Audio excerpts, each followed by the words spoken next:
ശാസ്ത്രീയ സാമവേദ പഠനം ക്ലാസ് 87. നമ്മൾ ഉത്തരാർജിതത്തിലെ 5-ാമത്തെ അധ്യായത്തിലേക്ക് കടക്കുകയാണ്. അതിലേക്ക് ഖണ്ഡം 1. ഇതിലെ ദേവത സോമമാണ്. സോമം എന്ന് പറഞ്ഞാൽ ഇവിടെ യഥാർത്ഥത്തിൽ സോമയാഗത്തിൽ കൃത്രിമമായിട്ട് മഴ പെയ്യ്ക്കുന്നതിനുള്ള പ്രാധാന്യം കൊടുത്തുകൊണ്ട് തന്നെയാണ് പറയുന്നത്. അപ്പം സോമത്തെപ്പറ്റി എന്താണ് പറയുന്നതെന്ന് നോക്കാം. ഇത് പൊതുവെ ആ ഒരു സോമയാഗം നടത്തുമ്പോൾ ആ പിഴിയുമ്പോഴെല്ലാം ഇത് ഉരുവിട്ടുകൊണ്ടാണ് ചെയ്തുകൊണ്ടിരിക്കുക. അപ്പോൾ അവർക്ക് വേദങ്ങൾ കൈമാറുന്നുമുണ്ട്, അതേസമയം അവർക്ക് അതിൻ്റെ ഫലം ചെയ്യുന്നുമുണ്ട്, മഴ പെയ്യുന്നുമുണ്ട്. അപ്പം അതിനെക്കൊണ്ടൊരു ഗുണമുണ്ട്. വേദമന്ത്രങ്ങൾ വെറുതെ ഇപ്പോൾ ഋഗ്വേദമെല്ലാം വെറുതെ ഉരുവിട്ടത് കൊണ്ട് നമുക്ക് എന്താണ് കിട്ടുന്നത്? കാര്യമായിട്ടൊന്നും കിട്ടുന്നില്ല. നേരെ മറിച്ച് ഇവിടെ സാമവേദത്തിൽ സോമയാഗത്തിൽ നടത്തുമ്പോഴാണ് ഇത് ചൊല്ലുന്നതെങ്കിൽ വേദങ്ങൾ ബൈഹാട്ടായി മാറുന്നുണ്ട്, എല്ലാവരെയും പഠിപ്പിക്കുന്നുണ്ട്. അതേസമയം തന്നെ അതുകൊണ്ട് അവർക്കൊരു ഗുണവും ഉണ്ട്. ഈ ഒരു വ്യത്യാസമുണ്ട്. അതുകൊണ്ടാണ് പലപ്പോഴും ആവർത്തനം വരുന്നത്. സോമത്തോട് പറയുകയാണ്, എല്ലായിടവും വ്യാപിച്ചു കിടക്കുന്നതും സംതൃപ്തി ഏകുന്നതുമായ സോമം. സോമം എല്ലായിടത്തും വ്യാപിക്കാൻ പോവുകയാണ്. മഴ പെയ്യിക്കാനാണെങ്കിൽ അഗ്നിയിൽ അർപ്പിക്കുമ്പോൾ അതങ്ങ് മുകളിലേക്ക് ഉയർന്ന് എല്ലായിടവും വ്യാപിക്കും. അങ്ങനെയാണ് മേഘങ്ങൾ കൂടിച്ചേരാനുള്ള ഒരു പ്രേരണയായിത്തീരുന്നത് ഈ സോമം. സംതൃപ്തിയേകും. അവിടെ ഇന്ദ്രന് സംതൃപ്തി നൽകും. എന്തുകൊണ്ട്? ഇന്ദ്രനാണ് മഴ പെയ്ക്കുന്നത്. ഇതുവരെ പാടുപടിയാണ് മേഘങ്ങളെ യോജിപ്പിക്കാൻ. ഇതങ്ങ് ചെയ്യുമ്പോൾ എളുപ്പത്തിൽ യോജിപ്പിക്കും. അപ്പം ഇന്ദ്രനും സംതൃപ്തിയേകുന്നതും അന്തരീക്ഷത്തിൽ നിന്ന് പതിക്കുന്നതുമായ ധാരകൾ, എന്നിട്ട് അത് അന്തരീക്ഷത്തിലൂടെ മഴയോടൊപ്പം ഭൂമിയിലേക്ക് പതിക്കുന്ന ആ ധാരയായിട്ട് പതിക്കുന്ന സോമമാണ് ഇപ്പോഴിവിടെ പാലുമായി ചേർത്തിട്ട്, അപ്പോൾ ഇടിച്ചു പിഴിഞ്ഞ് അരിച്ചെടുത്ത് പാലുമായി ചേർത്തിട്ട് കലശത്തിൽ വീഴുന്നു. അപ്പോൾ ഇതിങ്ങനെ പിഴിഞ്ഞെടുത്ത് കലശത്തിൽ വീഴുമ്പോൾ പാടിക്കൊണ്ടാണ് ഇത് ചെയ്യുന്നത്. ഋത്തിക്കുകൾ അങ്ങനെയുള്ള സോമത്തെ പവിത്രമാക്കി തീർക്കുന്നു. ഋത്തിക്കുകൾ എന്ന് പറഞ്ഞാൽ ഈ യജ്ഞം ചെയ്യുന്നവർ, അതായത് മഴ പെയ്യിപ്പിക്കാൻ വേണ്ടിയിട്ട് ഇത് ചെയ്യുന്നവർ സോമത്തെ എന്ത് ചെയ്യുന്നു? ശുദ്ധമാക്കിയെടുക്കുകയാണ്. സോമലതയിൽ നിന്ന് കിട്ടുന്ന നീര് ശുദ്ധീകരിച്ച് പാലുമായിട്ട് ചേർക്കുകയാണ്. ഋത്തിക്കുകളാണ് അന്തരീക്ഷത്തിൽ നിന്ന് ഇത് ഭൂമിയിലേക്ക് പതിപ്പിക്കുന്നത്. എങ്ങനെയാണ് പതിപ്പിക്കുന്നത്? ഇതിന് അഗ്നിയിൽ അർപ്പിക്കുമ്പോൾ അത് നേരെ അന്തരീക്ഷത്തിൽ പോകും, മഴയോടൊപ്പം തിരിച്ച് ഭൂമിയിൽ വരികയും ചെയ്യും. ഭൂമിയിലേക്ക് തന്നെയാണ് വരിക. അത് 236 മന്ത്രം. ഇനി 237 മന്ത്രം. ഇടിച്ചു പിഴിഞ്ഞ് ശുദ്ധീകരിക്കപ്പെട്ട സോമകിരണങ്ങൾ ഇടിക്കുന്നു. സോമലത ഇടിച്ച് പിഴിഞ്ഞ് ശുദ്ധീകരിക്കുമ്പോഴാണ് സോമകിരണങ്ങളായിട്ട് മാറുന്നത്. കിരണങ്ങൾ എന്ന് പറഞ്ഞാൽ ചാർജുള്ള കണങ്ങൾ. അതിൻ്റെ ആറ്റങ്ങളെ, തന്മാത്രകളെ വിഘടിച്ചിട്ട് ചാർജുള്ളതാക്കി തീർക്കും. അതുകൊണ്ടാണ് സോമകിരണങ്ങൾ എന്ന് പറയുന്നത്. എല്ലാ ഭാഗവും സഞ്ചരിക്കും, ഇരുഭാഗങ്ങളിൽ സഞ്ചരിക്കും. അത് അന്തരീക്ഷത്തിൽ എല്ലായിടത്തും വ്യാപിക്കും. പച്ച നിറത്തിലുള്ള സോമം. ഇത് ഇടിച്ചു പിഴിയുമ്പോൾ എങ്ങനെയാണുള്ളത്? പച്ച നിറത്തിലുള്ള, ചെടിയിൽ നിന്ന് ഇടിച്ചു പിഴിയുമ്പോൾ പച്ച നിറത്തിലായിരിക്കും. പാത്രത്തിൽ പതിക്കുമ്പോൾ ആ പാത്രത്തിൽ അത് ശേഖരിക്കപ്പെടുന്നു. ഇനി 238 എല്ലാറ്റിൻ്റെയും സ്രഷ്ടാവും ശക്തി തികഞ്ഞവനുമായ സോമം. സോമമാണ് എല്ലാം സൃഷ്ടിച്ചത്. സോമം എന്നതിൻ്റെ അർത്ഥം ഏതെങ്കിലും ഒരു വസ്തു ഉണ്ടാക്കുന്നതിന് ഉപയോഗിക്കുന്ന അടിസ്ഥാനപരമായ വസ്തുവിനാണ് സോമം എന്ന് പറയുന്നത്. നമ്മളിന്ന് പറയുകയാണെങ്കിൽ തന്മാത്ര എന്ന് വേണമെങ്കിൽ പറയാം. അല്ലെങ്കിൽ എന്തെങ്കിലും ഉണ്ടാക്കാൻ ഉപയോഗിക്കുന്ന അടിസ്ഥാന വസ്തുക്കൾക്കാണ് സോമം എന്ന് പറയുന്നത്. സത്ത എന്ന് പറയുക. ഒരു തേങ്ങാപ്പാൽ ഇങ്ങനെ പിഴിഞ്ഞെടുത്തതിന് അതിൻ്റെ സത്ത എന്താണ്? ആ പാലാണ്. അപ്പം സത്ത എന്ന് പറയാം. അതിൻ്റെ അകത്ത് അടങ്ങിയിരിക്കുന്ന ഏറ്റവും ശുദ്ധമായ ഫോം. ഇപ്പം ഏതെങ്കിലും ഒരു വസ്തു ഉണ്ടാക്കുന്നതിന് ഇൻപുട്ട് എന്ന് സോമത്തെ പറയാം. അപ്പം എല്ലാം സൃഷ്ടിച്ചിരിക്കുന്നത് സോമത്താലാണ്. ഏത് വസ്തു ഉണ്ടായിരിക്കുന്ന എന്തെങ്കിലും ഒന്നിൽ നിന്നാണല്ലോ, അതിനാണ് സോമം എന്ന് പറയുന്നത്. അപ്പോൾ ഈ പ്രപഞ്ചത്തിലുള്ള എല്ലാം ഉണ്ടാക്കിയിരിക്കുന്നത് സോമത്താൽ നിന്നാണ്. ശക്തി തികഞ്ഞവനുമായ സോമം ദേവശരീരങ്ങളെ പ്രകാശിപ്പിക്കും. അവിടെ ദേവന്മാർ എന്ന് പറയുന്ന അവിടെ ഇന്ദ്രനെല്ലാം മഴ പെയ്യിപ്പിക്കാനിരിക്കുന്നുണ്ട്. ഇന്ദ്രനിലേക്കാണ് ഇതങ്ങ് ചെല്ലുന്നത്. അപ്പോൾ അത് ഇന്ദ്രൻ കുടിക്കുന്നാണ് പറഞ്ഞു വെക്കുന്നത്. ഇന്ദ്രൻ കുടിച്ചിട്ട് നമുക്ക് മഴയായിട്ട് പെയ്യിപ്പിക്കും. അപ്പോൾ ഇന്ദ്രൻ്റെ ശരീരത്തെ ശക്തമാക്കും. അങ്ങനെയുള്ള സോമത്തോട് പറയുകയാണ്, അങ്ങ് രസം പുറപ്പെടുവിക്കുന്ന കിരണത്താൽ പരിശുദ്ധമാക്കപ്പെടുന്നു. രസം പുറപ്പെടുവിക്കുന്ന കാരണത്താൽ പരിശുദ്ധമാക്കപ്പെടുന്നു. കിരണമല്ല, കാരണത്താൽ പരിശുദ്ധമാക്കപ്പെടുന്നു. രസം പുറപ്പെടുവിക്കുന്ന കാരണത്താൽ പരിശുദ്ധമാക്കപ്പെടുന്നു. രസം പുറപ്പെടുവിക്കുക എന്നാണ് അതിൻ്റെ സത്ത. ആ സത്ത ആക്റ്റീവാണ്. അതിനെ ഇടിച്ച് പിഴിഞ്ഞിട്ട് ശുദ്ധമാക്കുമ്പോൾ തന്നെ നല്ല രസം തികഞ്ഞ ഫോമിലാണ്. അതിന് ഒന്നും കൂടിയും ആറ്റോമൈസ് ചെയ്യുമ്പോൾ അതിൻ്റെ പവറും കൂടും. ജഗത്തിൻ്റെ മുഴുവൻ നാഥനായിരിക്കുന്ന ഈ ജഗത്ത് ഉണ്ടായിരിക്കുന്നത് സോമത്തിൽ നിന്നാണ്. ഏതിൽ നിന്നാണോ ഉണ്ടായത് അതിനെ സോമം എന്നും പറയാം. ചോറുണ്ടാക്കുന്ന ഏതെല്ലാം കൂടിയിട്ടാണ്? അരിയും വെള്ളമെല്ലാം കൂടിയിട്ടാണ്. അതിനെ സോമം എന്ന് പറയും. അപ്പം ഏതൊന്നിൻ്റെ അടിസ്ഥാന വസ്തു, ഒന്നിലുള്ള പഞ്ചസാരയിലുള്ള അല്ലെങ്കിൽ ഉപ്പിലുള്ള അടിസ്ഥാന വസ്തു എന്താണ്? Sodium chloride. അപ്പോൾ ആ സോഡിയം ക്ലോറൈഡിനെ സോമം എന്ന് പറയാം. അങ്ങനെ അങ്ങ് വിരാജിക്കുകയാണ് എന്ന് പറയുകയാണ്. പ്രപഞ്ചത്തിൻ്റെ മുഴുവൻ നാഥനായി അങ്ങ് പാത്രത്തിൽ വിരാജിക്കുക. ഇനി 239. പവിത്രീകരിക്കപ്പെട്ട സോമം വൈശ്വാനരെന്ന നാമത്തിൽ പ്രസിദ്ധമാണ്. ഈ ലോകത്തിലെ വിശിഷ്ടമാർന്ന വജ്രത്തിനൊപ്പമാണ് ഉൽപ്പന്നമാക്കിയിരിക്കുന്നത്. വജ്രത്തിന് സമാനമാണ്. വജ്രം ഏറ്റവും പരിശുദ്ധമായതാണ്. അതുപോലെ തന്നെ ഇതും ആറ്റോമൈസ് ചെയ്ത സോമം വളരെ പരിശുദ്ധമാണ്. ഒരു വജ്രത്തെ പരിശുദ്ധമായതുകൊണ്ടാണ് അത് അത്രയും ഹാർഡ്. അതുപോലെ തന്നെ ഈ സോമവും പരിശുദ്ധമാണ്. അതിൽ ഒരു കലപ്പുമില്ലാതെ ഇടിച്ച് പിഴിഞ്ഞ് അരിച്ച് ശുദ്ധമാക്കി അതിനെ ആക്റ്റീവായിട്ട് എടുക്കുന്നത് വളരെ പരിശുദ്ധമാണ്. വജ്രം പോലെ പരിശുദ്ധമാണ്. അത് വൈദ്യുതി കടത്തിവിടുന്ന സാധനമാണ്. അത് ചാർജുള്ളതാണ്. യഥാർത്ഥത്തിൽ അത് കൂടിച്ചേരുമ്പോഴാണ് വൈദ്യുതി ശബ്ദമുണ്ടാകുന്നത്. അപ്പോൾ എല്ലാം കട്ട് ചെയ്യാൻ ഉപയോഗിക്കുന്ന ഏറ്റവും ഹാർഡായിട്ടുള്ള വസ്തു വജ്രമാണ്. വജ്രം കൊണ്ട് കട്ട് ചെയ്യാൻ പറ്റില്ലെങ്കിൽ വൈദ്യുതി കൊണ്ട്, സ്പാർക്ക് കൊണ്ട് കട്ട് ചെയ്യും. അപ്പോൾ ഏകദേശം വജ്ര സമാനമാണ്, വൈദ്യുതിക്ക് സമാനമാണ് ഈ സോമം എന്ന് പറയുമ്പോൾ. അത്രയും അയനൈസ്ഡ് ഫോമിലാണ് ആ സോമം ഉള്ളത്. ഇനി 250 സോമത്തോട് പറയുന്ന, ജ്വലിച്ചുയരുന്നതും മതം നിറഞ്ഞതുമായ അവിടുന്ന് അങ്ങ് ജ്വലിച്ചുയരും. അഗ്നിയിലേക്ക് അർപ്പിക്കുമ്പോൾ ആ അഗ്നിയും ഉൾക്കൊണ്ടുകൊണ്ട് ശക്തിയോടുകൂടി ജ്വലിച്ചുയരും. മതം നിറഞ്ഞതെന്ന് പറഞ്ഞാൽ അയനൈസ്ഡ് ഫോമിലാണ്. OH group. ആൽക്കഹോൾ എന്ന് പറഞ്ഞാൽ OH ഗ്രൂപ്പാണ്.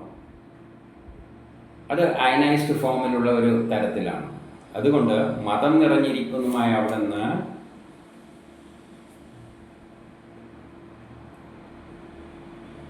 അസുരന്മാരാൽ വർജിതമായ രസം രോമം കൊണ്ടുള്ള അരിച്ചെടുത്ത പാത്രത്തിലൂടെ പരിശുദ്ധമാക്കി കലശത്തിലെത്തുന്നു. അസുരന്മാർക്കൊന്നും അങ്ങേ കീഴ്പ്പെടുത്താനാവില്ല. അങ്ങനെയുള്ള സോമം ശുദ്ധമാക്കുമ്പോൾ, അസുരന്മാർ എന്ന് പറഞ്ഞാൽ ആകാശത്തിൽ ദേവന്മാരുണ്ട്, അസുരന്മാരുണ്ട്. ദേവൻ ഇന്ദ്രൻ മഴ പെയ്ക്കാൻ നോക്കുമ്പോൾ അതിനെ തടുക്കുന്നതാണ് അസുരന്മാർ. അസുരന്മാർക്കൊന്നും ഇതിനെ തടുത്ത് നിർത്താൻ പറ്റില്ല. ഇന്ദ്രൻ അസുരനുള്ളത് കൊണ്ടാണ് മേഘത്തെ കൂട്ടിച്ചേർക്കാൻ പറ്റാത്തത്. ഇതവിടെ എത്തുമ്പോഴേക്ക് അത് അസുരന്മാരെയെല്ലാം തോൽപ്പിച്ചിട്ട് മേഘത്തെ കൂട്ടിച്ചേർക്കാൻ സഹായിക്കും. അപ്പോൾ അസുരന്മാരെയെല്ലാം തോൽപ്പിക്കുന്ന തരത്തിലുള്ള രസം രോമം പതിച്ച പാത്രത്തിൽ, രോമമുള്ള അരിപ്പ അരിപ്പയിലൂടെ അരിച്ചിട്ടാണ് പാത്രത്തിലേക്ക് വീഴുന്നത്, കരശത്തിലേക്ക് എത്തുന്നത്. അപ്പോൾ അതിനെ അരിച്ചിട്ട് എടുക്കുന്നു. രോമത്തിലാണ് അരിച്ചെടുക്കുക. രോമത്തിൽ അരിച്ചെടുക്കുമ്പോൾ അതാണ് അത് അയോൺസ് വേർപെട്ട് നിൽക്കുക. രോമത്തിന് അയോൺസിനെ വേർപെടുത്താനുള്ളൊരു കഴിവുണ്ട്. നമ്മൾ പണ്ട് ഇന്ന റോഡ് കമ്പിളിയിൽ ഉരസിയാലാണ് ചാർജ് ഉണ്ടാകുന്നത് എന്നാൽ ചെറിയ ക്ലാസ്സിൽ ഇലക്ട്രിസിറ്റി പഠിക്കുമ്പോൾ ആദ്യം പഠിക്കും ഒരു റോഡെടുത്ത് കമ്പിളിയിൽ ഉരക്കുക. ഈ രോമത്തിനൊരു പ്രത്യേകതയുണ്ട്, ചാർജുകളെ വിഘടിപ്പിച്ച് മാറ്റി നിർത്താനുള്ളൊരു കഴിവുണ്ട്. അതുകൊണ്ടാണ് ഈ രോമത്തിലൂടെ അരിച്ചെടുക്കുന്നത്. ഇനി 241.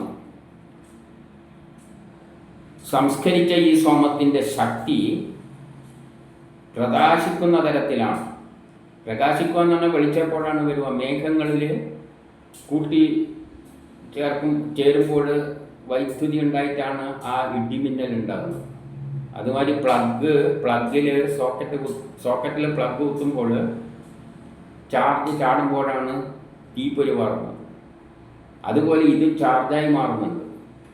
അതുകൊണ്ടാണ് സംസ്കരിക്കപ്പെട്ട ശക്തി നിറഞ്ഞ സോമം പ്രകാശമാനാണ്. ഇത് ചിലപ്പം കൂടിച്ചേർന്ന് ഇങ്ങനെ പ്രകാശവും ശബ്ദമെല്ലാം വരും. അതിനുശേഷം അത് എല്ലായിടത്തും പൂർണ്ണമായി വ്യാപിക്കുവാൻ പ്രാപ്തമായി തീരുന്നു. അത് അഗ്നിയിൽ അർപ്പിച്ചിട്ട് വിടുമ്പോൾ അത് അന്തരീക്ഷം മുഴുവൻ ചാർജുള്ള കണങ്ങളായിട്ട് വ്യാപിക്കും. ഇനി 242. ജലങ്ങളെപ്പോലെ സഞ്ചരിക്കുന്ന ശീഘ്രഗാമിയായ സോമം. ജലം താഴോട്ടേക്ക് ഒഴുകുന്നത് പോലെ ഇടിച്ചു പിഴിഞ്ഞ സോമം ഈ അരിപ്പയിലൂടെ പാത്രത്തിലേക്ക് താഴേക്ക് ഒഴുകും. ജലം തന്നെയാണ്, ജലരഫോം തന്നെയാണ്. ജലം ഒഴുകുന്നത് പോലെ ഇടിച്ചു പിഴിഞ്ഞ് പാത്രത്തിലേക്ക് ഒഴുക്കുമ്പോൾ ഈ അരിപ്പയിലൂടെ അതിങ്ങനെ താഴത്തേക്ക് ഒഴുകുന്നു, എന്നിട്ട് മുന്നോട്ടേക്ക് ഒഴുകുന്നു. കറുത്ത നിറമുള്ള തൊലിയെ മാറ്റിക്കൊണ്ട് സോമം പാത്രത്തിലേക്ക് ഒഴുകുന്നു. കറുത്ത നിറമുള്ള ആ രോമത്തിലൂടെ അരിച്ചെടുക്കുമ്പോൾ അതതിനെ മാറ്റുന്നു. ചാർജുള്ള കണങ്ങളെ മാറ്റിയിട്ടാണ് അത് പാത്രത്തിലേക്ക് സംഭരിക്കുന്നത്. ആ ശക്തിവിശേഷത്തെ നമ്മൾ പ്രണമിക്കുന്നു. അങ്ങനെ അതിനെ ശക്തമാക്കി തീർക്കുന്ന ആ സോമത്തെ നമ്മൾ പ്രണമിക്കുന്നു. കാരണം അതിനെന്ത് കഴിവുണ്ട്? ആകാശത്തിൽ പോയിട്ട് മേഘങ്ങളെ കൂട്ടിച്ചേർത്ത് മഴ പെയ്യിക്കാനുള്ള കഴിവുണ്ട്. ഇനി 243. അസുരന്മാരെ ബന്ധിച്ചു നശിപ്പിക്കുന്നു. ആകാശത്ത് പോയി കഴിഞ്ഞാൽ ഇന്ദ്രൻ എന്തുകൊണ്ടാണ് മേഘങ്ങളെ കൂട്ടിച്ചേർക്കാൻ പറ്റാത്തത്? അവിടെ ഇതിനൊരു തടസ്സമുണ്ട്. ആ തടസ്സമാണ് അസുരന്മാരെ തടുക്കും മേഘങ്ങളെ കൂട്ടിച്ചേർക്കുന്നതിന്. അപ്പോൾ ഈ സോമം അവിടെ ചെയ്യുമ്പോൾ ഈ അസുരന്മാരെ തോൽപ്പിച്ചിട്ട് ഇന്ദ്രനെ സഹായിക്കും മേഘങ്ങളെ കൂട്ടിച്ചേർക്കാൻ. അതായത് അസുരന്മാരെ ബന്ധിപ്പിച്ച് നശിപ്പിക്കുന്ന സോമവിശേഷത്തിന് വേണ്ടി ഞങ്ങൾ യാചിക്കുന്നു. അപ്പോൾ അതിനോട് യാചിക്കുകയാണ്, നീ പോയിട്ട് മേഘത്തിൽ കൂടിച്ചേരുന്നതിന് തടസ്സമായി നിൽക്കുന്ന അസുരന്മാരെയെല്ലാം നീ വധിക്കുക, ഇല്ലാതാക്കുക. മാത്രമല്ല യാഗാദി കർമ്മങ്ങളിൽ താല്പര്യമില്ലാത്ത ശത്രുവിനെ എനിക്ക് തിരസ്കരിക്കുവാനുമാകട്ടെ. യാഗത്തിൽ സഹകരിക്കാത്ത, അവിടെ ഒരു യാഗം നടക്കുന്നുണ്ട്. എന്താണ് യാഗം? മേഘങ്ങൾ കൂടിച്ചേർന്നിട്ട് മഴയായി തീരുക. അതിന് തടസ്സമായി നിൽക്കുന്ന ശത്രുക്കളെയെല്ലാം നീ ഇല്ലാതാക്കുക. ഇനി 244. മഴയുടെ ശബ്ദത്തിനോടൊപ്പം സംസ്കരിക്കപ്പെട്ട ശോഭത്തിൻ്റെ ശബ്ദം അധിക രസം പുറപ്പെടുമ്പോൾ കേൾക്കുന്നുണ്ട്. ഈ അഗ്നിയിൽ അർപ്പിച്ചിട്ട് മുകളിലേക്ക് ഉയരുമ്പോൾ ഇത് ചിലപ്പോൾ തമ്മിൽ കൂടിച്ചേരും. വേർപെടുത്തിയിട്ടാണ് ഇടിച്ചു പിഴിഞ്ഞ് വേർപെടുത്തി ചാർജ് അയോൺസായിട്ട് മാറ്റുമ്പോഴും ചിലപ്പോഴല്ല ഇത് കൂടിച്ചേർത്തിട്ട് ഇടിമിന്നലിൻ്റെ ചെറിയ തരത്തിൽ ശബ്ദം കേൾക്കും. അപ്പോൾ ആകാശത്തിലെ മഴയോടൊപ്പം ശബ്ദിക്കപ്പെടുന്ന നിൻ്റെ അപ്പോഴുള്ള ആ ശബ്ദത്തോടൊപ്പം മഴ പെയ്യുമ്പോൾ ഇടിമിന്നലെല്ലാം ഉണ്ടാവില്ല. ആ ശബ്ദം പോലെ നിൻ്റെ ശബ്ദവും നമ്മൾ കേൾക്കുന്നുണ്ട്. അപ്പോൾ ആകാശത്തിൽ എങ്ങനെയാണ് ആ ശബ്ദം ഉണ്ടാകുന്നത്? മേഘങ്ങൾ കൂടിച്ചേർന്ന്, ചാർജുള്ള മേഘങ്ങൾ കൂടിച്ചേർന്ന് വലിയ ശബ്ദം. ഇവിടെ ചെറിയ ചെറിയ കണങ്ങൾ കൂടിച്ചേരുമ്പോൾ അതേമാതിരി ഇവിടെ ശബ്ദം ഇവിടെയും സംഭവിക്കുന്നുണ്ട്. അതായത് അയനൈസ് ചെയ്തിട്ടാണ് ഇതുള്ളത്, അയനൈസ്ഡ് ഫോമിലാണ് ഇതുള്ളത് എന്ന് പറയാൻ വേണ്ടിയിട്ടാണ് ഇതെല്ലാം ഇങ്ങനെ വ്യാഖ്യാനിക്കുന്നത്. അങ്ങനെയുള്ള ശബ്ദത്തിൻ്റെ ദീപ്തിയിൽ അന്തരീക്ഷത്തിൽ സഞ്ചരിച്ചു കൊണ്ടിരിക്കും. അങ്ങനെ അയനൈസ്ഡ് ഫോമിൽ പോകുമ്പോൾ തന്നെ ചിലപ്പം കൂടിച്ചേരും. അവിടെ ചെറിയ ഇടിമിന്നലുമാരിയുള്ള ചെറിയ ശബ്ദം കേൾക്കാം. അങ്ങനെയാണ് നീ ആകാശത്തിലേക്ക് പോകുന്നത് എന്ന് പറയുകയാണ്. അതായത് അയനൈസ്ഡ് ഫോമിലാണ് നീ ആകാശത്തേക്ക് പോകുന്നത്. ഇനി 245. അവിടെ നിന്ന് ഞങ്ങൾക്ക് ഗോക്കളെയും സ്വർണത്തെയും അശ്വങ്ങളെയും നല്ല പുത്രന്മാരെയും സമ്പത്തും എല്ലാം നൽകണേ എന്ന് പറയുകയാണ്. മഴ പെയ്ത് കഴിഞ്ഞാൽ എന്തുണ്ടാവും? സമൃദ്ധി ഉണ്ടാവും, ധാന്യങ്ങളുണ്ടാവും, സമ്പത്തുണ്ടാവും, സ്വർണമുണ്ടാവും, കുതിരകളെ കിട്ടും, ബലങ്ങൾ കിട്ടും, പുത്രന്മാരെ കിട്ടും. നമ്മൾ കുടുംബം സമൃദ്ധിയാണെങ്കിൽ അവിടെ വംശം പെരുകും, പുത്രന്മാരും എല്ലാം ഉണ്ടാകും. ഇനി 200 എങ്ങനെയാ മഴ പെയ്യിപ്പിച്ചു കഴിഞ്ഞാൽ? മഴ പെയ്യാതുകൊണ്ട് ആകെ വരണ്ട് കിടക്കുകയാണ്. മഴ പെയ്ത് കഴിഞ്ഞാൽ സമൃദ്ധിയായി. ഇനി 246. അവിടെ രസം വീഴ്ത്തിക്കൊണ്ട് ആകാശഭൂമികൾ പൂർണ്ണമാകട്ടെ. ആകാശം ഭൂമിയെല്ലാം പൂർണ്ണമാകട്ടെ എന്ന് പറഞ്ഞാൽ ആകാശത്തുനിന്ന് മഴ താഴത്തോട്ടേക്ക് യഥേഷ്ടം കൊടുക്കുന്നു, ഭൂമിയിൽ നല്ലവണ്ണം ചെടികൾ വളരുന്നു, അങ്ങനെ എല്ലാം ഭൂമികൾ പൂർണ്ണമാകട്ടെ. ഏതുപോലെ സൂര്യൻ സുകിരണങ്ങളാൽ ദിവസത്തെ പൂർണ്ണമാക്കുന്നത് പോലെ, സൂര്യൻ നമുക്ക് അതിൻ്റെ ചൂടും വെളിച്ചെല്ലാം തന്നിട്ട് നമുക്ക് വേണ്ടതെല്ലാം നൽകുന്നത് പോലെ നീ പോയിട്ട് മഴ പെയ്യിപ്പിച്ചിട്ട് ആകാശത്തെയും ഭൂമികളെയെല്ലാം പൂർണ്ണമാക്കുക. ആകാശം മഴ പെയ്യുന്നു, ഇത് പോയിട്ട് ആകാശത്തിൽ നിന്ന് മഴ പെയ്യിപ്പിക്കുന്നു, ഭൂമി സമൃദ്ധമാകുന്നു. ഇനി 247. എല്ലാം അറിയുകയും എല്ലാറ്റിൻ്റെയും നാഥനായിരിക്കുന്നതുമായ അല്ലയോ സോമമേ. എല്ലാം അറിയുന്ന, മഴ പെയ്യിക്കാനുള്ള വിദ്യയെല്ലാം സോമത്തിനറിയാം. അതിനെ അങ്ങ് വിട്ടുകൊടുത്താൽ മതി. മേഘങ്ങളെല്ലാം കൂട്ടിച്ചേർത്തിട്ട് മഴ പെയ്യിപ്പിക്കും. എല്ലാറ്റിൻ്റെയും നാഥനാണ്. കാരണം ഈ പ്രപഞ്ചം ഉണ്ടായിരിക്കുന്ന വസ്തു എതിൽ നിന്നുണ്ടായതോ അതിന് സോമം എന്ന് പറയാം. സോമത്തിൽ നിന്നാണ് എല്ലാം ഉണ്ടാകുന്നത്. അരിയും വെള്ളത്തിൽ നിന്നാണ് ചോറുണ്ടാകുന്നത്. അവിടെ അരിയും വെള്ളമെല്ലാം സോമമാണ്. ഏതാണ് മറ്റൊന്നായി മാറുന്നത്? അത് സോമമാണ്. പ്രപഞ്ചമെല്ലാം ഉണ്ടായിരിക്കുന്നത് അപ്പോൾ സോമത്തിൽ നിന്നാണ്. അപ്പോൾ എല്ലാത്തിൻ്റെയും നാഥൻ സോമം തന്നെയാണ്. ഞങ്ങൾക്ക് സന്തോഷവും സുഖവും എല്ലാം നൽകിയാൽ, അങ്ങനെ മഴ പെയ്യുമ്പോൾ സന്തോഷവും സുഖവും എല്ലാം തന്നെ. ജലം വിതറപ്പെടുമ്പോൾ വിടുന്നത് പോലെ ഞങ്ങളിൽ സന്തോഷം വിതറിയാലും. ജലം ഇങ്ങനെ പെയ്യുമ്പോൾ, മഴയായിട്ട് പെയ്യുമ്പോൾ, അതുപോലെ നമ്മളെ മനസ്സിൽ ഇങ്ങനെ സന്തോഷം പെയ്യിപ്പിക്കുക. അതായത് ചൂടെടുത്ത് വെയിലെടുത്ത് പൊരിയുമ്പോൾ, ഇപ്പോൾ നമ്മൾ ആ അവസ്ഥയിലാണ് ഉള്ളത്. ചൂട് സഹിക്കാൻ പറ്റില്ല. ഇത്തരത്തിലൊന്ന് മഴ പെയ്യിപ്പിച്ചിരുന്നെങ്കിൽ എത്ര സുഖമായിരുന്നു. ഇന്ന് മഴ പെയ്യിക്കാൻ വലിയ പാടൊന്നുമില്ല. അന്നത്തെ മാതിരി ഇത്ര പാട് കടണ്ട. ആ ചെടിയെടുത്തിട്ട് നീര് വല്ല മെഷീനും ഉണ്ടാക്കിയിട്ട് പിഴിഞ്ഞെടുത്താൽ മതി. അയനൈസ്ഡ് ഫോമിലേക്ക് അതിനുള്ള ടെക്നോളജി ഇന്ന് ലഭ്യമാണ്. ആ സോമലത മാത്രം കിട്ടിയാൽ മതി. അത്തരം മെഷീനുകളെല്ലാം ഇന്ന് കയറ്റി കൊടുത്തു കഴിഞ്ഞാൽ ഇത്തരം സോമം എല്ലാം അരിക്ക് ഫിൽറ്റർ ചെയ്ത് നല്ല ആകാശത്തിലേക്ക് വിടേണ്ട തരത്തിൽ ഫോമുകളുണ്ടാവും. പിന്നെ അതിന് വേണ്ട ചൂളയൊന്നും കെട്ടേണ്ട ആവശ്യമൊന്നുമില്ല. അതിന് വേറെ പ്രത്യേക ചൂളയെല്ലാം ഉണ്ടാക്കി ഇലക്ട്രിക് ഫർണസുമാരി ഉള്ളിൽ ഉണ്ടാക്കിയിട്ട് അതിൻ്റെ അകത്തേക്ക് വിട്ടിട്ട് വീഴുമ്പോൾ ഇതങ്ങ് മുകളിലോട്ടേക്ക് പോകും. അതിൻ്റെ കൂടെ വല്ല പുകയും കണങ്ങളും എല്ലാം പോകണ്ടെങ്കിൽ അതിനുള്ള എല്ലാം അത് പഠിക്കണം, റിസർച്ച് നടത്തണം. എന്നിട്ട് ആവരണം ഉണ്ടായാൽ അതിൻ്റെ അകത്ത് സോമലത ഇട്ടുകൊണ്ട് കുറേ അങ്ങ് അന്തരീക്ഷത്തിൽ വിട്ട് കഴിഞ്ഞാൽ ഓട്ടോമാറ്റിക്കായിട്ട് മഴയായിട്ട് ഇങ്ങ് പെയ്യും. അതിന് നമുക്കിതിലൊന്നും താല്പര്യമില്ല. നമുക്ക് വേദമന്ത്രങ്ങൾക്കൊന്നും അർത്ഥമൊന്നുമില്ല. അതിങ്ങനെ ഉരുവിട്ടുകൊണ്ടിരിക്കണം. എന്നിട്ട് കഴിഞ്ഞാൽ അതെടുത്ത് തല കടിയിൽ വെച്ച് സുഖമായിട്ട് കിടന്നുറങ്ങാം.